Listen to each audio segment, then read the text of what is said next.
중국군이 구축함과 전투기를 투입해 지난 2일 대만으로 향하던 낸시 펠로시 미국 하원의장이 탑승한 미 전용기를 추적해 감시하려고 했으나 미국의 전자전 간섭으로 실패했다고 중화권 매체가 16일 보도했습니다.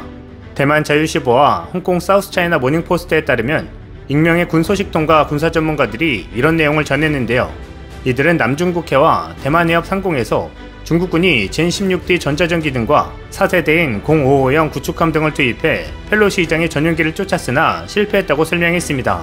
구체적으로 미 국방부의 명령을 하달받은 미 항공모함 타격군의 전자전 능력 행사로 인해 중국군의 거의 모든 전자전 장비가 정상적으로 작동하지 않았다고 덧붙였습니다. 실제 펠로시 의장의 대만 방문 기간은 물론 그 이후 중국군이 보복 차원의 대만 봉쇄 군사훈련을 하던 시기에도 미국 항공모함 로널드 레이건호와 항모 강습단은 대만 남쪽의 필리핀에 머물면서 만약의 사태에 대비해왔습니다. 군사 전문가 허이 한 명은 중국군의 함정이 펠로시 의장 전용기를 추적하지 못한 것은 놀라운 일이 아니라며 중국군의 0550 구축함에 설치된 레이더 탐지 범위가 500km 이상으로 알려졌으나 실제로는 그보다 훨씬 미치지 못할 것이라고 평가했습니다. 사우스차이나 모닝포스트는 펠로시 의장의 대만 방문 전후로 미군과 중국군 사이에 전례를 찾기 힘든 정찰, 정보전이 전개됐다고 평가했는데요. 중국 싱크탱크 남중국해 전략태세 감지 계획은 미군은 펠로시 의장이 대만을 떠난 뒤인 지난 5일 대잠 초계기 PA 포세이돈을 비롯해 7대 정찰기와 조기 경보기 등을 대만 근처 해역으로 보냈다고 밝혔습니다. 캐나다에 있는 카너 아시아 디펜스의 안드레이 창 편집장은 지난 4일 중국군 동부정부가 대만 주변에 발사한 미사일의 개수를 대만과 일본이 밝힌 것은 미사일 추적이 가능하다는 것을 알리는 경고의 의미가 있다고 밝혔습니다. 그는 이어 대만 공군 작전지휘부 소속의 러산 기지에 설치된 조기경보 레이더 페이브 포스가 1위를 담당했다고 덧붙였습니다. 이와 관련해 대만 국방부 싱크탱크인 국방안전연구원의 슈샤오왕 연구원은 전자전이 이전의 보조적인 역할에서 이제는 작전의 주요 수단 중 하나라고 밝히고 있습니다. 이어 잠재적인 적의 정세에 대응하기 위한 전면적인 전자전에 대비해 위성 네트워크 기능을 무력화할 소포트킬 외에 적의 레이더를 추적해 타격하는 자폭형 젠상 무인기 등 하드킬 능력을 지속해서 개선해야 한다고 강조했습니다. 이번 전자제밍에 의해 무력화된 중국군의 모습을 봐서일까요? 시진핑 중국 국가주석이 낸시 펠로시 미국 하원의장의 대만 방문을 앞두고 바이든 대통령과의 통화에서 중국은 전쟁할 의사가 없다는 말을 전했다고 미국 언론이 보도했습니다.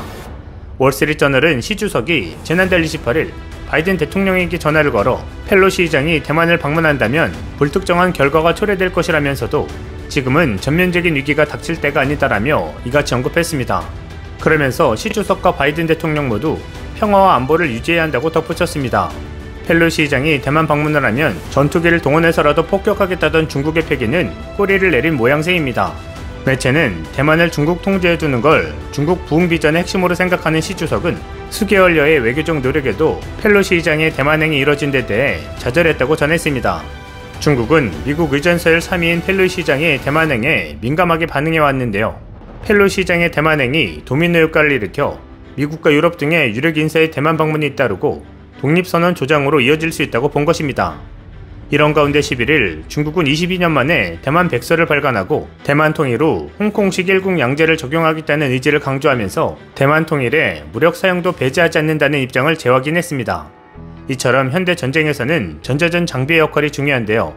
아무리 좋은 전투기가 있더라도 상대가 전자파를 쏘아 각종 전자장비나 무기의 정상적인 작동을 마비, 파괴할 수 있기 때문입니다. 또 아군의 전자무기와 장비를 적의 공격으로부터 보호할 수 있는 역할도 합니다. 이러한 역할을 제대로 하기 위해서는 방대한 데이터베이스가 축적돼 있어야 하는데요. 데이터베이스를 통해 특정 주파수가 아군인지 적군인지 혹은 자연 발생 전자파인지를 구분할 수 있기 때문입니다. 현재 전자전 장비를 국산화해 자주적으로 운영하는 나라는 미국, 영국, 독일, 프랑스, 이스라엘, 일본 등 극소수에 불과합니다. 이들 국가는 최고 핵심 우방에게조차 해당 기술 및 전자파 데이터베이스 공유에 신중한 태도를 보여왔습니다. 대한민국은 40여 년간의 노력 끝에 전자전 기술 분야에서 7위권의 강국으로 도약했습니다. 한국의 주요 전자전 장비들은 국방과학연구소의 주관하에 해당 분야에서 40여 년의 관록을 자랑하는 전자전 체계의 명가인 LIG 넥스원 등이 호흡을 맞춰 개발했습니다. 특히 지난 7월 19일 최초의 국산 초음속 전투기 KF-21 보라매가 첫 시험 비행에 성공한 것은 대한민국 전자전 장비 차원에서도 대도약을 예고하는 것이었습니다. 해당 전투기에는 ADDA 기술로 LIG 넥스원이 개발한 첨단 전자전 장비가 탑재됐습니다. 바로 통합 전자전 체계 EW 스위트인데요. 이는 각종 전자전 장비들을 하나의 시스템으로 합쳐서 전투기에 내장하는 최첨단 기기입니다. EW 스위트는 미사일 탐색기의 신호를 탐지, 분석하고 전자방해 전파송신, 체프 플레어 등의 전자전탄 살포 등을 통해 적의 위험을 교란할 수 있습니다. 이를 통해 전투기의 생존성을 극대화하는 최첨단 장비인 것입니다. 대한민국의 전자전 장비 기술은 한층 다변화하면서 공중과 바다뿐만 아니라 육상으로도 확산됐습니다. 특히 ADD와 LIG 넥스원은 육군에 지상 전술용 전자전 장비 툴을 개발해 보급하는 데 성공했는데요. 1980년대까지만 해도 우리 육군은 미국과 프랑스에서 도입된 전자전 장비를 사용해왔습니다. 이를 대체해 ADD와 LIG 넥스원이 2005년부터 2011년 국내 최초의 지상전 전자체계를 개발해 전방에 보급한 것입니다. 우리 군은 적의 지휘통신망을 수집하고 통신을 교란시키는 능력을 한층 향상시킬 수 있게 됐습니다. 한국방산이 최근 해외로 수출의 날개를 달게 된 이유도 이러한 전자전 체계 기술 접목이 한몫했습니다. LIG 넥스원은 8월 수출되는 국산 경공격기 FA-50에 장착된 국외 FA-50RWR 외 2종 개조 개발 사업을 수주했습니다.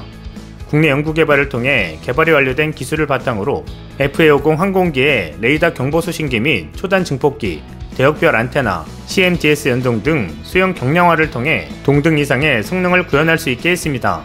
한국형 전투기 KF-21에도 이런 기술들이 총집합되면서 최근 필리핀의 관심이 뜨거운데요.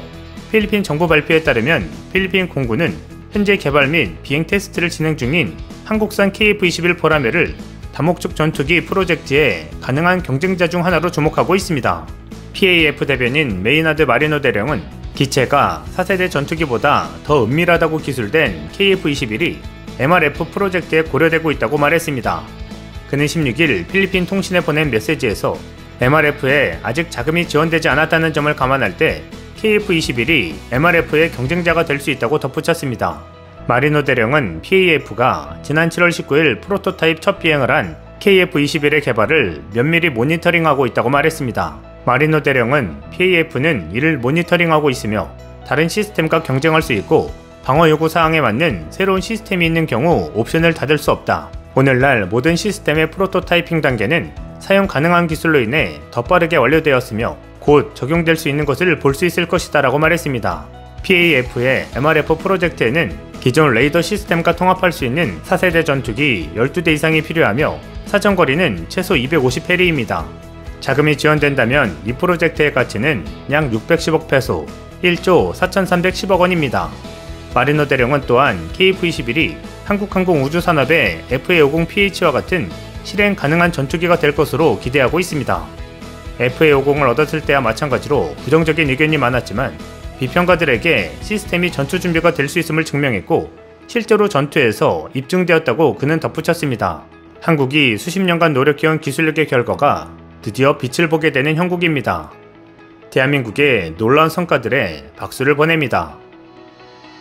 이상 시온TV였습니다.